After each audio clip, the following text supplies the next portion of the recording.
You walked into the kitchen and stopped. You have no idea why you came in.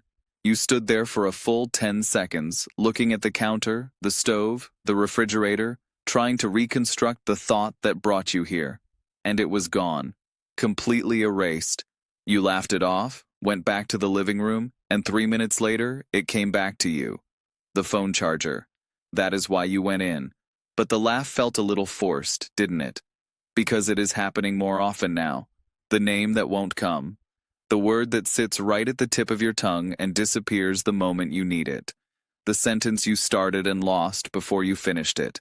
And somewhere underneath all of it, a question you don't want to ask out loud. Is this how it starts? I want to answer that question directly, right now, in the first 60 seconds of this video, because you deserve a direct answer and not 15 minutes of build-up before someone tells you what they actually know. In the majority of cases, what people over 60 experience as memory decline is not Alzheimer's disease. It is not the beginning of dementia. It is not your brain dying. It is your brain being under-resourced, under-fueled, and running in a state of chronic low-grade oxygen and nutrient deprivation that has been building for years, sometimes decades, entirely without your knowledge. The brain is not deteriorating. It is starving. And a starving brain can be fed. That is the entire point of this video. I'm David Miller. I've been practicing medicine for 15 years, and I built this channel on one principle. The healthcare system generates revenue from managing your symptoms. It does not generate revenue from explaining to you, clearly and completely, what is actually causing them. That is what I do here. Subscribe to Dr. Miller right now and hit that like button. We are building toward a community of people who choose to understand their bodies, instead of simply waiting for something to break. Every subscriber makes this channel more visible to someone who needs it. Now let me tell you about a patient I will call Margaret. She was 64 years old, sharp, organized, the kind of woman who ran a household and a small business simultaneously for 30 years. She came to see me not because she was panicking, but because she was precise about her own functioning and she had noticed a pattern. She was forgetting names, not strangers, people she knew. She was losing words mid-sentence. She was reading the same paragraph 3 times before it stayed. She had taken herself to a neurologist 6 months earlier. The neurologist ran a standard cognitive screening test. She passed it. He told her this was normal aging. She was not satisfied with that answer, and I respect her for it, because he was not wrong exactly, but he was not giving her the full picture either. When Margaret sat in front of me, I did not start with her brain.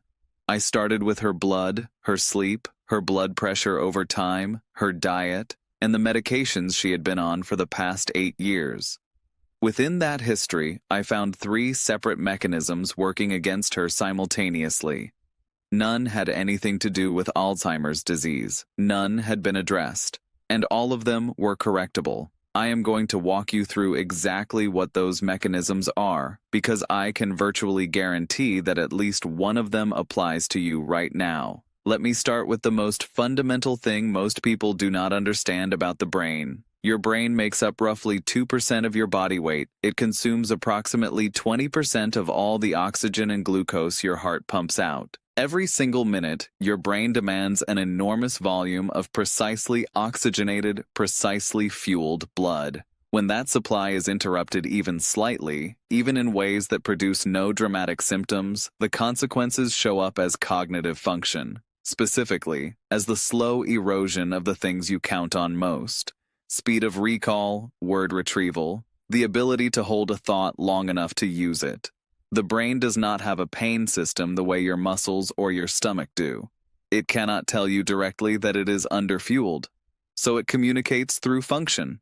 When your recall slows, when your concentration shortens, when your sleep becomes fragmented and unrestorative, these are not signs of aging. These are signals. The brain is telling you something is wrong with its supply line. The first mechanism is this. The small blood vessels that feed the deepest parts of your brain have narrowed. They have done so slowly, over years, driven by a combination of slightly elevated blood pressure that was never aggressively treated, blood sugar that ran just a little too high for just a little too long, and chronic low-level inflammation that nobody flagged as dangerous because each individual marker looked borderline, not critical. Your brain is organized in layers and regions. The outermost cortex, where language and conscious thought live, has a relatively robust blood supply.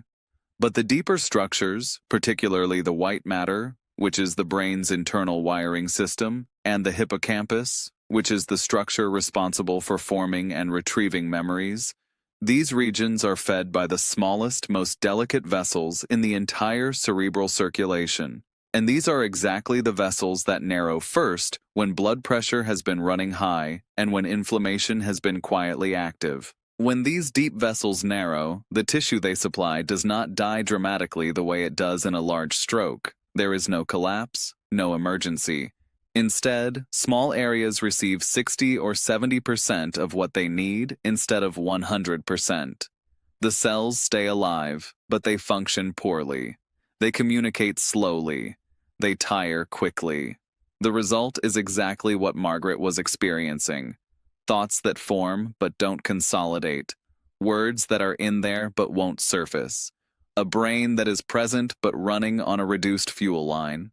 When I looked at Margaret's blood pressure records over 8 years, her readings had been sitting consistently between 135 and 145 systolic. Not emergently high. High enough, over enough years, to progressively narrow small vessels. Her previous doctors had noted it. None had pushed aggressively to bring it lower. They were managing the number. Nobody was explaining to her what that number was quietly doing to the wiring inside her skull. Subscribe to Dr. Miller and hit the like button if this is the kind of information you want more of. Not a number on a chart. The actual mechanism. What the number means for the tissue behind your eyes. We are working toward a community of people who understand their own biology, and you being here makes that possible.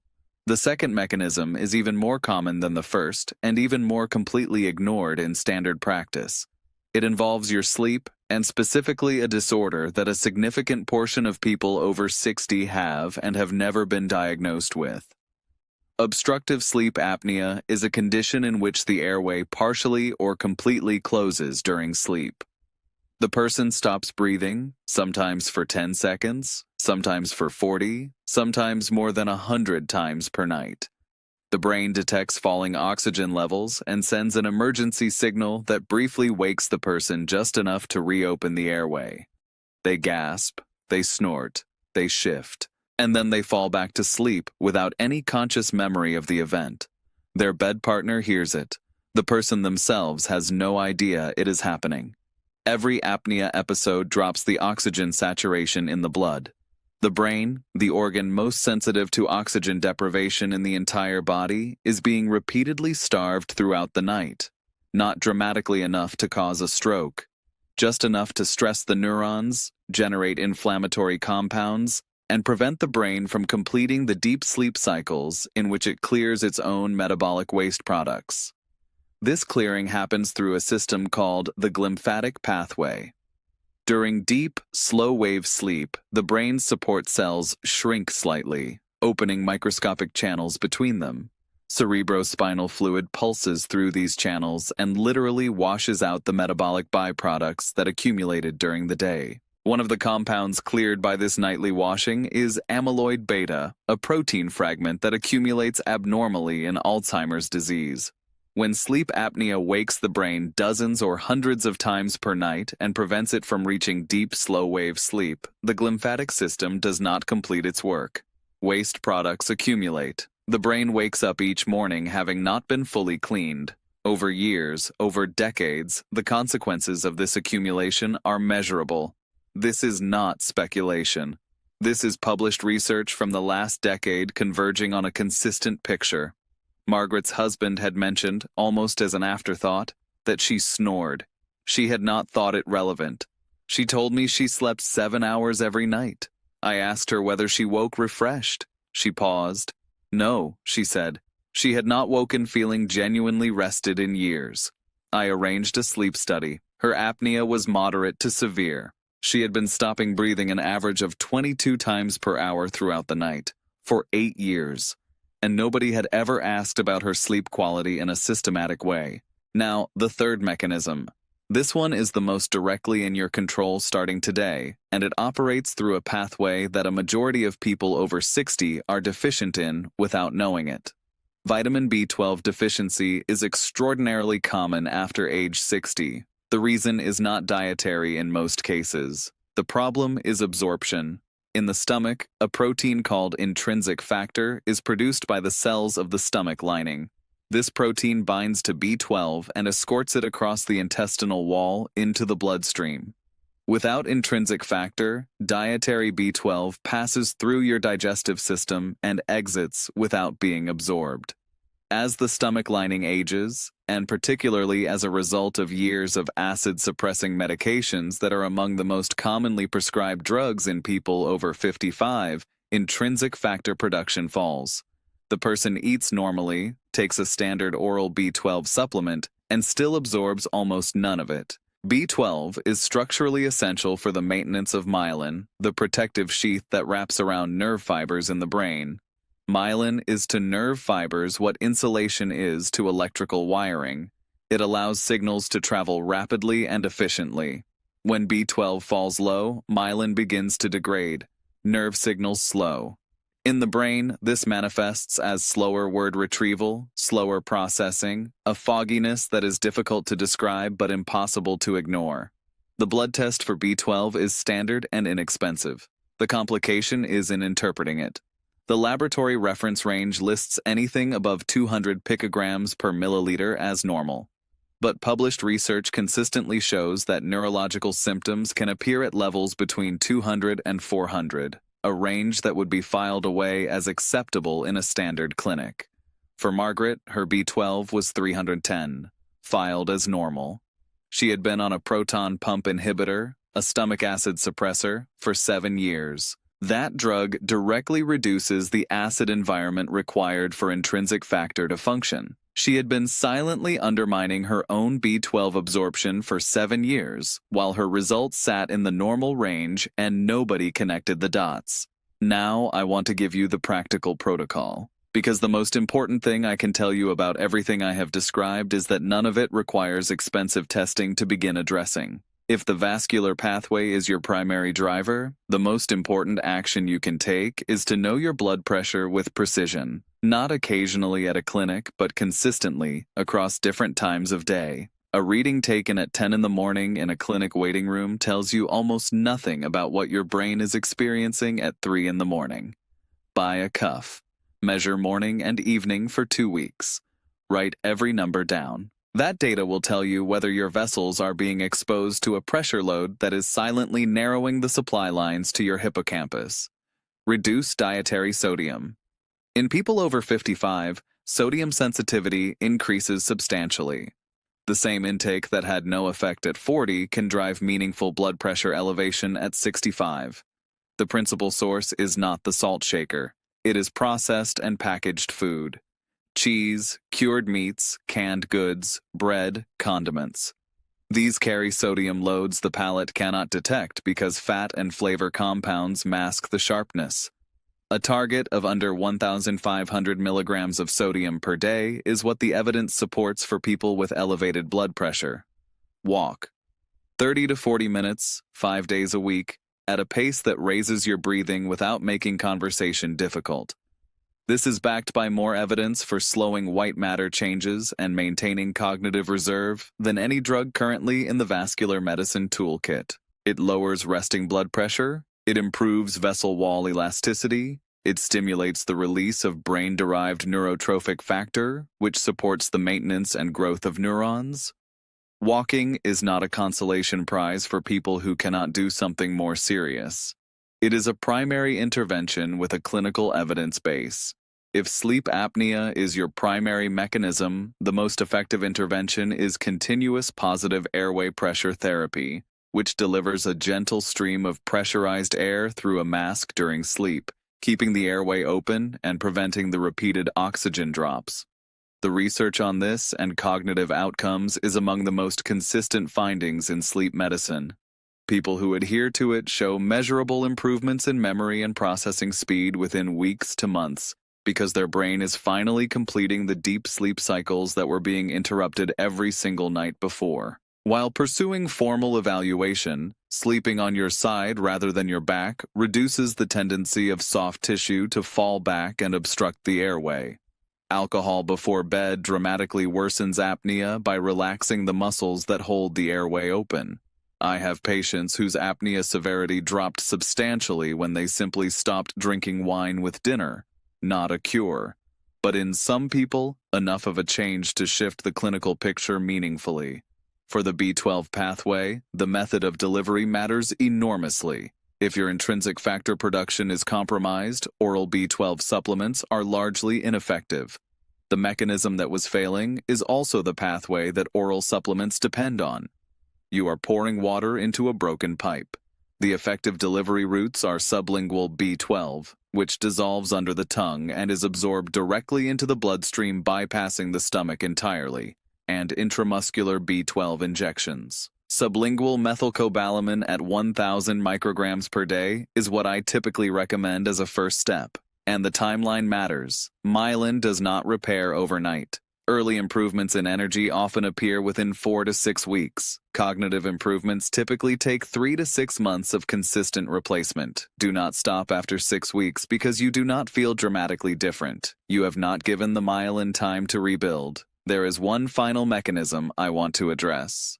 The most under-discussed driver of cognitive aging I encounter in practice: chronic stress and the cortisol load it places on the brain over decades.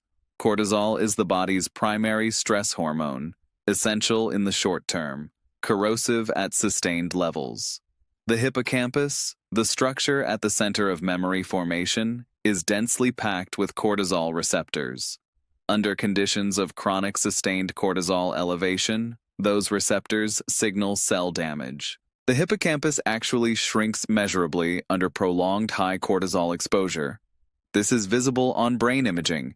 It is not metaphor.